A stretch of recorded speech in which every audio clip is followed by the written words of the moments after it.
આજે હું તમને જે વાર્તા કહેવા જઈ રહી છું તે કોઈ સામાન્ય વાર્તા નથી. આ વાર્તા મેં એક સંતના સત્સંગમાં સાંભળી હતી.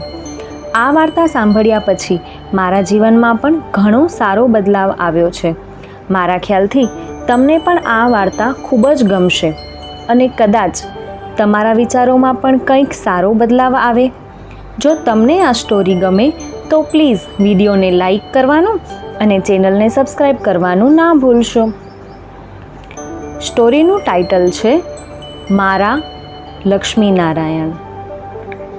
એક ખૂબ જ ધર્મનિષ્ઠ વ્યક્તિ કે જે ખૂબ જ ધનવાન પણ હતા અને શહેરમાં તેમનું મોટું નામ હતું, તે શેઠ એક સંત પાસે આવ્યા અને કહ્યું, ગુરુજી, મેં શહેરના મધ્યમાં શ્રી લક્ષ્મીનારાયણજીનું મંદિર બનાવ્યું છે.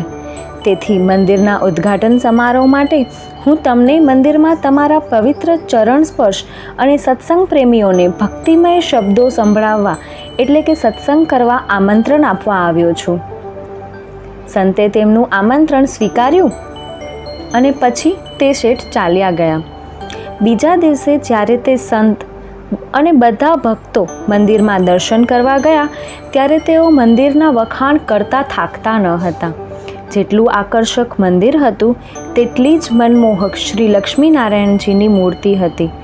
મંદિરના પ્રવેશદ્વારની બહાર એક બાજુએ એક સ્ત્રીની અને બીજી બાજુ એક પુરુષની મૂર્તિઓ હતી. દર્શન કરવા આવતા લોકોના મનમાં એક જ પ્રશ્ન હતો કે મંદિરના પ્રવેશદ્વાર પર આ કોની મૂર્તિઓ છે? પણ કોઈની પૂછવાની હિંમત ન હતી. શેઠે જે સંતોને પ્રવચન માટે બોલાવ્યા હતા તેમણે પણ મંદિરના ખૂબ જ વખાણ કર્યા, પરંતુ તે પણ તેઓ મંદિરના પ્રવેશદ્વાર પર ઊભેલી મૂર્તિઓને ઓળખી શક્યા ન હતા. અંતે તેણે શેઠને બોલાવીને પૂછ્યું, મહાશય, મેં આજ સુધી ઘણા મંદિરો જોયા છે, તમામ દેવી દેવતાઓની મૂર્તિઓના દર્શન પણ કર્યા છે, પણ મને માફ કરશો, હું મંદિરની બહાર ઊભેલી દેવી દેવતાઓની મૂર્તિઓને ઓળખી શકતો નથી. શું તમે કૃપા કરીને અમને તેમની ઓળખ આપશો? શેઠે હસતા હસતા કહ્યું, ગુરુજી, તમે તો શું, કદાચ અહીં દર્શન માટે આવેલા તમામ ભક્તો પણ તેમને નહીં ઓળખતા હોય. સંતે ફરી જિજ્ઞાસાપૂર્વક પૂછ્યું, તો પછી આ કોણ છે?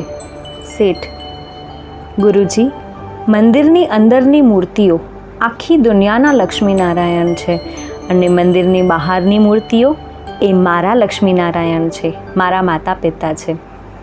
આજે તે મારી સાથે નથી, પણ હું ઈચ્છું છું કે આ મૂર્તિ દ્વારા તે હંમેશા મારી સાથે રહે.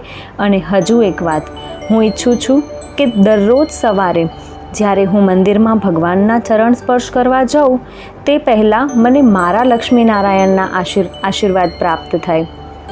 એટલા માટે આ દાસે પોતાના માતા પિતાની મૂર્તિ મંદિરના પ્રવેશદ્વાર પર સ્થાપિત કરી છે.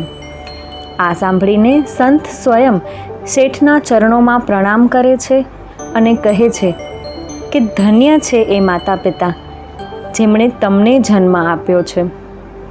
આ આખી વાર્તા તે સંતે બીજા દિવસે તેમના પ્રવચનમાં કહી હતી, જે મેં તમારી સામે રાખી છે.